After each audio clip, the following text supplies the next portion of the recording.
مساء الخير يا أحلى جمرات وأجمل متابعين قناة سيلا الغالين.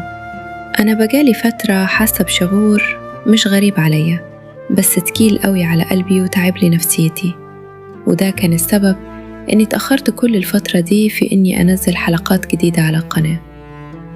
بس النهاردة صحيت وقلت لأ، ما ينفعش أستسلم للمشاعر دي، وقلت لنفسي إيه رأيك يا سيلا تطلعي تفضفضي شوية مع جمراتك، يمكن الحماس يرجعلك من تاني. مسكت الفون وبدأت أكتب حكاية جديدة، حكاية من الحكايات اللي عودنا نفسنا نتعلم منها، إزاي نتخطى الوجع، إزاي نرجع نقف على رجلينا من تاني وإحنا أقوى قصاد أي ريح شديدة. وفجأة سؤال نط في بالي، سؤال بسيط جدا بس إجابته مش سهلة خالص. يا ترى لو أنا كتاب أو رواية كان هيكون إيه عنواني؟ ساعتها جبت ورقة جديدة وقلم وقعدت فترة طويلة أكتب وامسح وأفكر، لحد ما وصلت العنوان حسيت إنه أقرب حاجة شبهي، 1000 حقيقة وحقيقة. يمكن لأن طول الوقت بين كذا إحساس، بين اللي باين للناس واللي جوايا بجد، بين قوة بظهرها وضعف بخبيه. يمكن لأني مش نسخة واحدة، أنا حكايات كتير وتجارب أكتر، وفي كل موقف بيظهر مني وجه جديد وحقيقة جديدة. فلو سألتوني أنا مين، ممكن أقول لكم أنا مش إجابة واحدة، أنا 1000 حقيقة وحقيقة. وكتابي ده زي كتير منكم مليان فصول كتير، فصول عشتها بكل تفاصيلها، بحلوها ومرها. وكان الفصل الأول بعنوان البدايات اللي ما كانتش سهلة. ده الفصل اللي بدأت فيه كل حاجة وأنا مش فاهمة أي حاجة. اتعلمت فيه إن البداية مش لازم تبقى مثالية، كفاية إنها تكون حقيقية. ولما قلبت الصفحة ظهر لي الفصل التاني، واللي كان بعنوان ناس عدوا وعلموني. لأن في ناس كتير مرورهم ما كانش مرور الكرام، في منهم اللي حضني وقت احتياجي، وفي منهم اللي كسرني بس خلاني أشوف نفسي بوضوح. اتعلمت إن في ناس دورها في حياتنا درس مش استمرار. أما الفصل الثالث اخترت عنوانه القوة اللي اتخلقت من الوجع.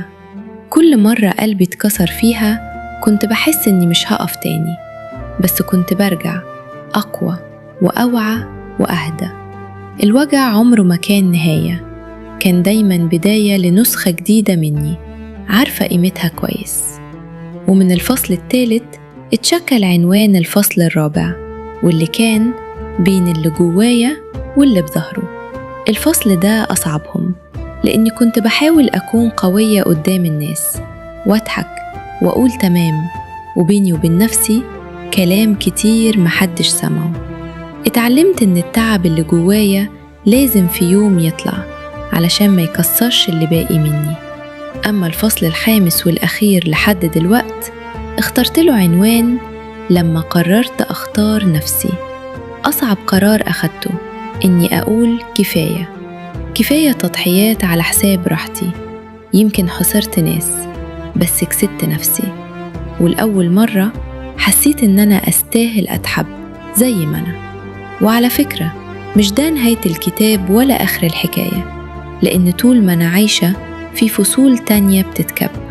ويا ترى بقى كل حد فيكم لو كان كتاب كان اختار عنوانه إيه؟ ياريت تكتبولي في الكومنتات، وما تنسوش اللايك والاشتراك وفعلوا الجرس، واستنوني في حلقة جديدة من حكايات سيلا.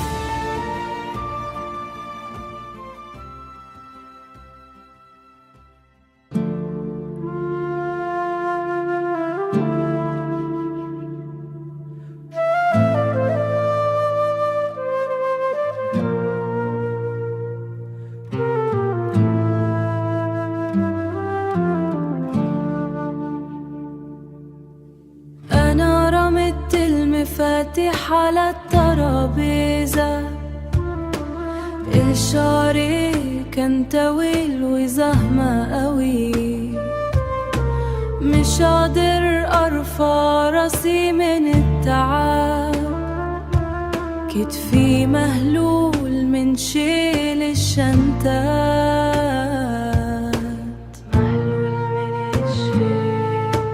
أنا تعبان قوي، الدنيا تلاقي دانا لايا،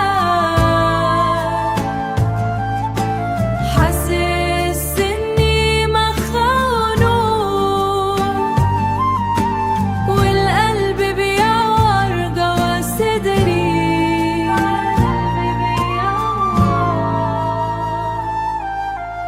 انتي شايفة الكسرة في عينيا، الليل بيجي وأنا لوحدي هنا، مفيش كلام ممكن أقوله خلاص، الوعد صعب وأنا ساكت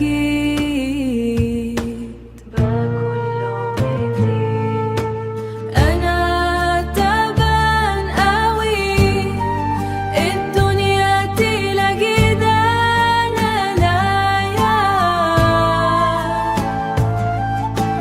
حاسس إني مخنوق والقلب بيعور جوا صدري،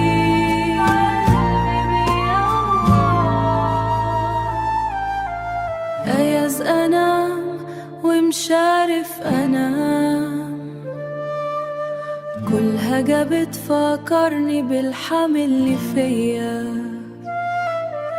لحد امتى حشيل كل التعب ده، الدنيا مش بترايا هاد أبدا،